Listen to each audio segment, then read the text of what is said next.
Hello, শুভ নব বর্ষ। আগেই বলে দিচ্ছি, আজকে কিন্তু নববর্ষ না, আজকে নববর্ষের আগের দিন। আর আমরা যাচ্ছি নববর্ষ পালন করতে চিটংয়ে।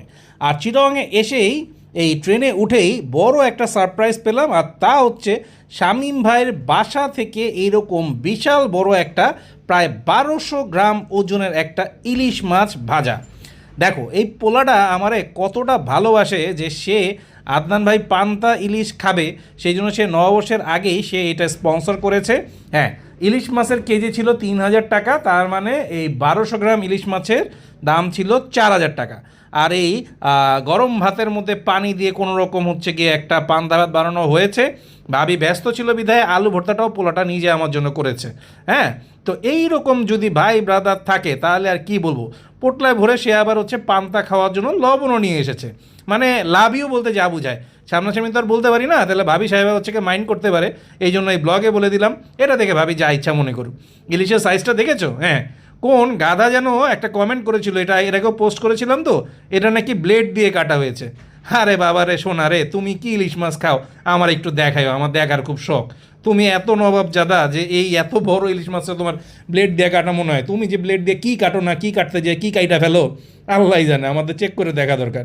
তো যাই হোক, আলু ভর্তাটা একদম মাইরি বলছি, পেঁয়াজ দিয়ে যে খাচ্ছি, মানে যদিও এটা গরম ভাতে পানি ঢালা পান্তা ভাত, হ্যাঁ মানে সেমি পান্তা ভাত আর কি, কিন্তু আসলে সত্যি কথা বলতে কি, আমি এই পান্তা ভাত হচ্ছে বছরে ওই একদিনই খাই, নববর্ষের আগে পরে। মানে এইটা যে আলাদা কোনো টেস্ট বা এই পান্তার মধ্যে যে অনেকে অনেক পেঁয়াজ মরিচ ডলে টোলে অনেক মজা করে খায়, এই জিনিসগুলো আমি কখনোই বুঝি না। কিন্তু এইখানে যে আলু ভর্তাটাও এমনভাবে তৈরি করেছে, মানে হ্যাটস অফ শামীম ভাই। হ্যাঁ, তুমি মানে তোমার বিবাহিত জীবনে মানে আরও অনেক সুখী হও, দোয়া করি।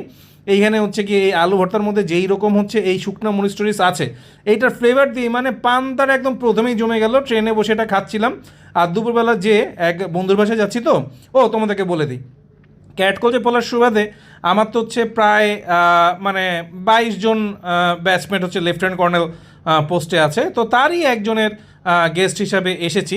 তো এইখানের মধ্যে যে খাবারগুলো আমাদেরকে দিয়েছে সেগুলো তোমাদেরকে দেখিয়ে দিই। হ্যাঁ, এটা হচ্ছে গিয়ে আমাদের মানে অফিসার্স মেসে আমাদেরকে আপ্যায়ন করা হচ্ছে। দুপুরের হচ্ছে নর্মাল যে মেনু, লাল শাক ভাজি, ডাল, গরুর মাংস, আর হচ্ছে আছে কাটা সালাদ, আর এইখানে হচ্ছে বড় বড় রুই মাছের টুকরা, আলু ভর্তা। মানে আলু ভর্তা হচ্ছে আমাদের জীবনের একটা ওতপ্রোত একটা অংশ, আলু ভর্তা থাকতেই হবে। এখানে আবার মজা আছে যে তুমি যে মেনু বলবে ওরা তাই রেডি করে দিবে। তো আমরা এই এখন একটু গরম, তো এই গরমের মধ্যে হচ্ছে ভাত, গরুর মাংস বা ভাতের সাথে যে আইটেমগুলো আছে সেগুলোই মজা করে খাওয়ার চেষ্টা করছি। চিটংয়ের মাটিতে পা রাখার সাথে সাথেই জেনে ফেলেছি যে চিটংয়ের মানুষের গরুর মাংস ছাড়া চলেই না, তাই এইখানের বিফ রান্নাটা একদম অসাধারণ হয়। আর এর সাথে এই লাল শাক ভাজি খাওয়ার কোনো ইচ্ছা ছিল না, যেহেতু একটা আইটেম হিসাবে দিয়েছে সেই জন্য একটু লাল শাকটা খাচ্ছি, আর ওই ভাজা ইলিশ শামীম ভাইয়ের মানে একদম জমে গেছে। এর মধ্যে আবার এই পাশেই তো সাগর, এই সাগরের মধ্যে যে রুই মাছ আছে সেই রুই মাছ হচ্ছে দিয়েছে এক একটা পিস, দেখো মানে তোমার থেকেও এই পিসের সাইজ বড় বড়। তো আজকে এইটাই হচ্ছে অফিসার্স মেসের মেনু ছিল, এই টমেটো দিয়ে রুই মাছের পেটি। তো সাগরের রুই মাছ বলে কথা, তো সেটার এক একটা সাইজ নিয়ে আমি চিন্তা করছি যে এত কিছু এখন খাবো কীভাবে। মানে এরকম একটা পিস যদি নেই, আমি অবশ্য ইচ্ছা করে বড়টাই নিয়েছি, সঙ্গে যারা আছে তাদের আসলে এত বিকার নেই। মানে ইলিশ মাছ, রুই মাছ, আলু ভর্তা, লাল শাক, হ্যাঁ, আর হচ্ছে গিয়ে বিফ, মানে কি বলবো, এগুলো সব কিছু খেয়ে শেষ করতে পারবো কি না সেটা চিন্তা করছি। তো শুরু করা যাক, মানে আইটেম তো থাকবেই, হ্যাঁ, সব যে খেতে হবে এমন তো না। তো বিসমিল্লা করে শুরু করে দিলাম। শুরু করলে শেষ হবে, যা শুরু আছে তা শেষ আছে। মোটামুটি খাওয়া দাওয়ার মধ্যে রাইসটাই এবার কম নিলাম, কারণ এতগুলো কারি এবং দেখতে এত লোভনীয়, মানে এই খাবারগুলা যদি হচ্ছে মিস করে ফেলি তাহলে তো একটা বড় মিস হয়ে যাবে। রান্না বান্না প্রত্যেকটাই অসাধারণ হয়েছে, তার থেকেও বড় কথা হচ্ছে প্রায় 6 ঘন্টা জার্নি করে এসেছি ট্রেনে করে, তো একটু খিদাও লেগেছে দুপুরবেলা। হ্যাঁ, এসে সব কিছু গুছিয়ে টুছিয়ে তারপরে হচ্ছে খেতে বসেছি। তো খাবার দাবার একদম জমে ক্ষীর, সেই লেভেলের হচ্ছে মজা পাচ্ছি। আর এর মধ্যে রুই মাছটা ওরা যা রান্না করেছে না, মানে আমার কাছে গরুর মাংসের থেকেও এখানে রুই মাছটা বেশি মজা লেগেছে। মাঝে মাঝে মনে হচ্ছে এরকম বন্ধু বান্ধবকে বাস দেয়া ঠিকই আছে, মানে আমার কাছে না আজকের খাবারটা একটা চরম কম্বিনেশন, একটা প্ল্যাটার মনে হচ্ছে। লাল শাক, আলু ভর্তা, এক পাশে গরুর মাংস, আরেক পাশে 2 পাশের মাছ, মানে কি বলবো। তো সব কিছু মিলে ঝিলে খুব ভালো হচ্ছে দুপুরের খাবারটা খেলুম। দুপুরে খাবার পরে গানার্স মিউজিয়ামটা দেখতে গেলাম, মানে আর্টিলারি মিউজিয়াম। বাংলাদেশে যে গোলন্দাজ বাহিনী আছে, তো তারা কিভাবে গোলাটোলা মারে। আর এইটার যে ব্যাটারিটা দেখছো, এইটা হচ্ছে বাংলাদেশের প্রথম মুক্তিযুদ্ধের সময় এই ব্যাটারিটা আমাদের ছিল। আর এরপরে ওই গানার্স যেখানে ট্রেনিং হয় ওই বিচে চলে গেলাম। এইটা আমাদের ওই পতেঙ্গা বিচের যে রাস্তাটা বা মেরিন ড্রাইভ রোড যেটা, সেটার কাছেই। এটার পাশে আবার বেশ অনেকগুলা বিল টাইপের আছে, বা ওদের এইখানের মধ্যে এরকম, মানে এটা কী বলবো, হ্যাঁ, হাওর বাওর বিল মানে কিছু একটা। তো তার মধ্যে আবার কায়াকিং করা যায়, তো কায়াকিং করেছি, কিন্তু কায়াকিং করার সময় আর ওই ভিডিও করা হয়নি। আর এটার মধ্যে যেই মানে টিনের স্ট্রাকচারটা আমার মনে হচ্ছিলো যে শুধুমাত্র আর্মিরা এটা বানিয়েছে দেখেই আমার লোডটা ওরা নিতে পেরেছে, নাহলে এটা কবে ভেঙে চুরে হচ্ছে গিয়ে ডুপ্পুস করে নিচে পড়ে যেতাম। উপর থেকে এই ওয়াচ টাওয়ারের ভিউটা আরও অনেক বেশি সুন্দর দেখায়। চমৎকার একটা ভিউ, চমৎকার একটা বিকাল।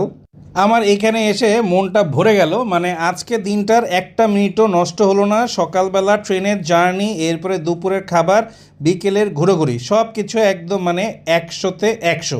সন্ধ্যার সময় আবার ফ্রেন্ডের বাসায় দাওয়াত আছে, তো সন্ধ্যার জন্য ওয়েট করছি কখন সূর্যটা ডুববে, আবার হচ্ছে বন্ধুর বাসায় এবার চা নাস্তা খেতে পারবো। দেখতে দেখতে সূর্য ডোবারও টাইম হয়ে গেল, চা খাওয়ারও সময় হয়ে গেল। বন্ধুর বাসায় চা খেতে যেয়ে দেখি চা তো দিবে না, চায়ের আগে এই টাগুলো সব খেয়ে শেষ করতে হবে। এর মধ্যে এটা এক ধরনের পুডিং, কি পুডিং নাম বলেছিল ভুলে গেছি। এখানে আছে চিকেন ফ্রাই, চিকেন ফ্রাইয়ের পাশে এটা হচ্ছে এক ধরনের পাস্তা স্প্যাগেটির মিক্সড একটা নুডলস। এইটা হচ্ছে কি চিটংয়ের বিফ, বলেছিলাম চিটংয়ে গেলে তুমিও গরুখোর হয়ে যাবে।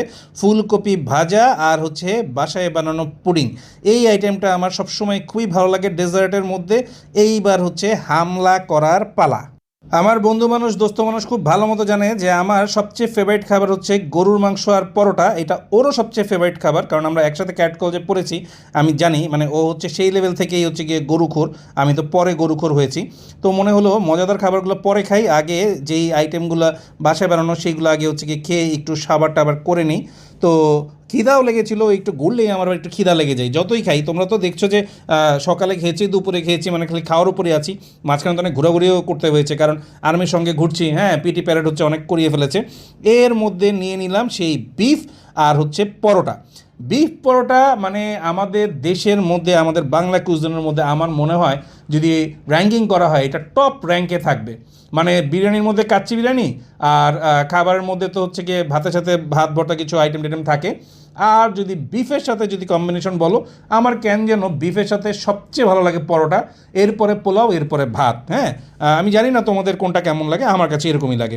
তো এখানের মধ্যে যে স্ন্যাক্সগুলো বানিয়েছে একটার থেকে একটা মজা, কী বলবো, তোমরা তো দেখলেই বোঝা যায়। কিছু খাবার যেগুলো বাসায় বানানো, চেহারা ছবি দেখলেই বোঝা যায় যে খাবারগুলো খেতে কেমন হবে। হ্যাঁ, খুব মজা করে খেলুম।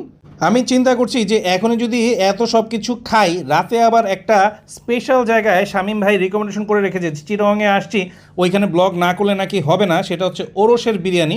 তো এইটা খাওয়ার পরে আমরা ওরসের বিরিয়ানি খেতে যাব। এইদিকে আবার আমার একটা সমস্যা হচ্ছে, চা যদি কেউ না খাওয়ায় আমার কোনো সমস্যা হয় না, কিন্তু চা দেখলে খেতে ইচ্ছা করে। এইটা আবার কেমন আমি বুঝি না। তো এইখানের মধ্যে চা যে দিয়েছে, চাটাও একদম মানে ফার্স্ট ক্লাস মানের হচ্ছে গিয়ে চা।